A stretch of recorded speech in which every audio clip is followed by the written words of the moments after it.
Vous avez dû voir passer il y a quelques semaines le film L'étranger de François Ozon. Un film puissant tiré du célèbre roman d'Albert Camus, publié en 1942.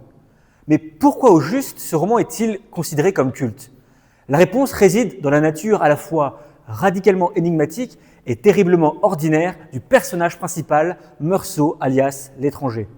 Ce personnage est devenu culte parce qu'il incarne une figure originale du mal. D'ordinaire, lorsqu'on essaie de concevoir un méchant pour un récit, on pense directement et naturellement à ces personnages dont regorge la littérature et le cinéma. Des monstres terrifiants, des grands méchants sanguinaires ou d'intimidants sadiques dépourvus d'empathie.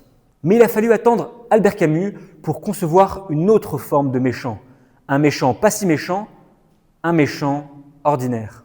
Dans les films et les livres, les grands méchants font le mal car ils ont un plan, une intention clairement établie. Or, avec Meursault, on a affaire à un personnage totalement absent au monde qui l'entoure, bref, totalement étranger. Non seulement étranger aux autres, mais aussi et surtout étranger à lui-même. Reprenons la première phrase du livre et du film. Aujourd'hui, maman est morte. Ou peut-être hier, je ne sais pas. Comment ne pas voir tout de suite que cette phrase est absolument terrifiante? Meursault n'est pas un génie du mal, il est tout simplement indifférent au monde. Il ne sait pas quand sa mère est décédée, il ne veut pas le savoir. À vrai dire, cela ne lui importe pas.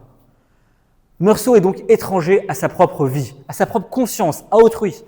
Il flotte dans le monde et il finit par commettre l'irréparable, là aussi de manière indifférente, sans jamais rien vouloir, sans avoir d'intention mauvaise, presque comme par hasard.